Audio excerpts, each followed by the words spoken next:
to handle it with care so that it is able to fulfill its purpose of facilitating our movement from and to, and indeed to wherever we are going.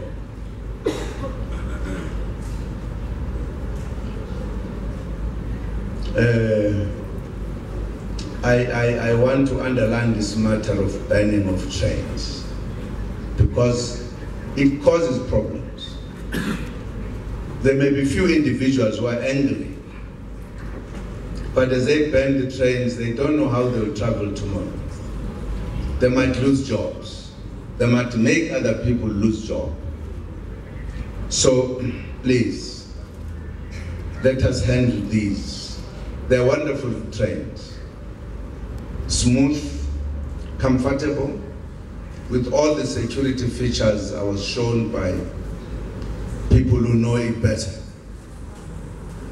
Even if a toasty was pickpocketing, will be seen by the driver and other people through the eyes that are somewhere in the train.